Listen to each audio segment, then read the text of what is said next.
Rudkowski leaves us. But I wanted to get Luke on because last week he got into the Stephen Colbert report, and he stood up in the crowd and talked to him about the New World Order, and Colbert thought he was talking about Bohemian Grove, which is one of the secret societies, but more of their party arm. And he said, no Bilderberg group. And then when Colbert went live, he talked about it. But that's just one of the reasons we have Luke on today. So much is happening. The momentum is intensifying for liberty and freedom. The awakening is accelerating. Greece, Iceland, and others are saying no to the banker takeovers.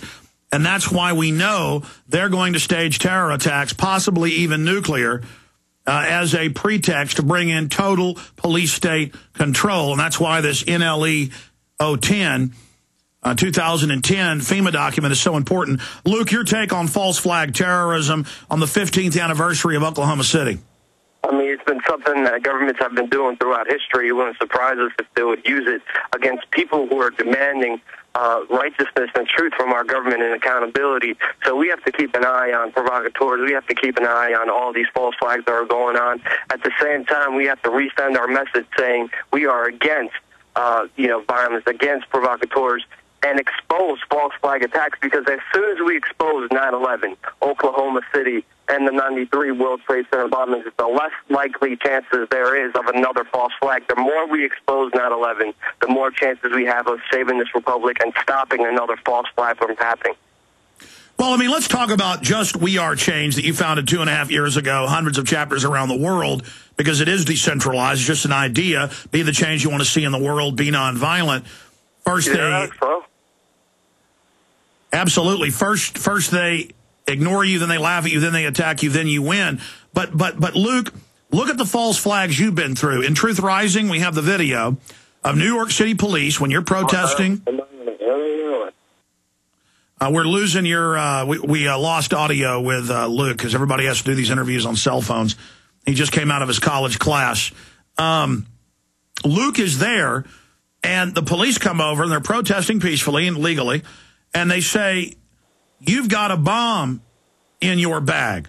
They say, your camera is a gun. We know you don't have a bomb, but we're going to frame you.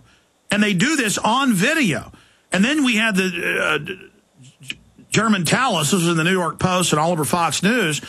A man comes out of a dark corner, an alley, with his daughter in a wheelchair, ramming it into Mr. Talus, saying, don't attack her, don't attack her. They arrest Mr. Talus.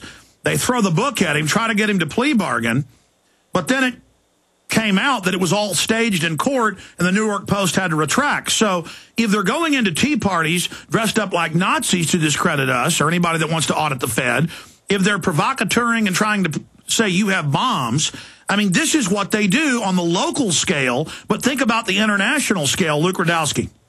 Yes, they definitely are doing false flag attacks. They've been doing it throughout history. But we have to expose 9/11, Oklahoma City, the 93 World Trade Center bombings, to tell everybody that these are false flags. And the more we expose false flags, the less likelihood of another false flag happening here in America is going to happen. And we have to reiterate, we are peaceful, nonviolent protesters willing to fight for sovereignty, liberty, and freedom. There's no reason we should become what the government is, and that's violent, and we are here standing up for what's really right in this country and making a stand to save this republic. Separately, the Southern Poverty Law Center, who was running Elohim City that McVeigh was at, that's come out in federal documents, they are listing you and I in their most wanted list, and the headline for me is Telling Tall Tales. Alex Jones, 36, he's out to save the world. I'm telling tall tales. I read the New York Times when they indict Goldman Sachs. And then it says, the Patriot journalist, Luke Rudkowski, 23, and they've got us in here as these deadly, dangerous demons. Yeah, they call us right-wingers, but we're not right at all. I don't even understand why Glenn Beck was in there when Glenn Beck is pretty much the spokesperson for the establishment, only doing it for, his money. And we're out here fighting for freedom, liberty, sovereignty, and we're doing what the founding fathers did in this country, and they're calling us extremists, enablers. I mean, we are here fighting for freedom. We are here standing up, and to have them attack us, it just shows how desperate they are. to describe real dissenters, real patriots, as these terrorists. The next thing that's going to probably come is a terrorist watch list if we're not already on it. All right, let's shift gears now into Colbert. This is an example of how anybody can go to Bill Maher's TV show or Colbert's show or David Letterman's show or anywhere where there's media cameras, when NBC's live on the streets, whatever, and reach out to millions of people. Tell folks what happened with Stephen Colbert.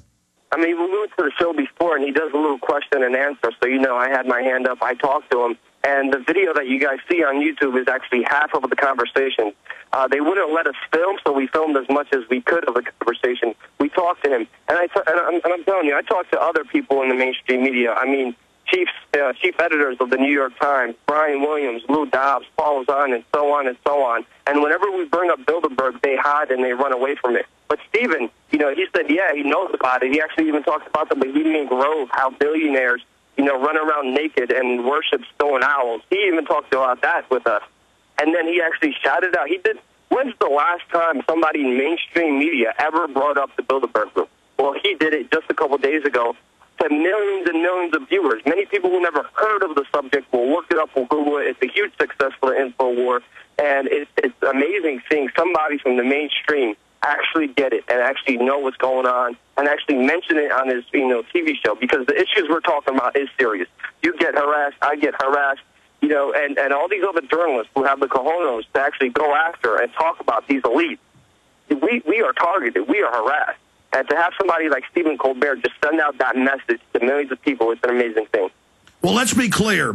Just 10 years ago, the news would write headlines saying it's a conspiracy theory, Bilderberg doesn't exist. Now, Financial Times of London, New York Times, Wall Street Journal, BBC, hundreds of publications a month say, yeah, world government's real.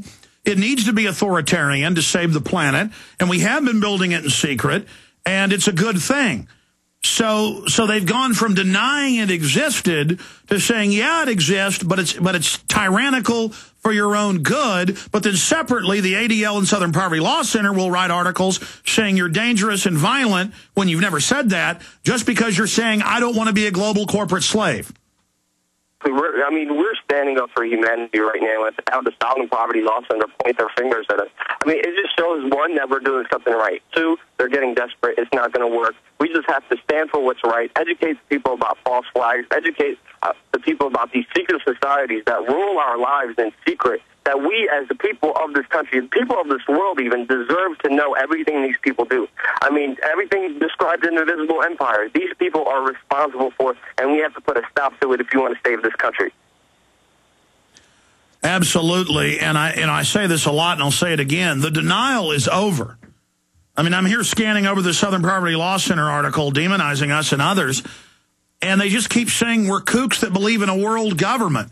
World government's being announced everywhere. The banks are robbing everyone. This isn't going to work. When they stage a new Oklahoma City, which clearly they're programming the public, to blame us when it happens. When they stage it, it's not going to go the way it went last time when the feds blew up OKC. It's definitely not, because there's so many people waking up every single day because of your documentaries, because of our work as well, that we're not going to stand for it. It's not going to work. And the more we expose it, the less likelihood of them doing it is going to happen. So we have to fight for our freedoms. Remember 9/11. We're going to be out there this year on the 9th anniversary, building towards the 10th anniversary of 9/11, standing at ground zero with thousands of protesters demanding truth and accountability from our government, exposing the lies, exposing the secret societies that rule in secret, and working together for a better tomorrow. And we all have to come together. We all have to hold screenings in our local communities of your documentaries.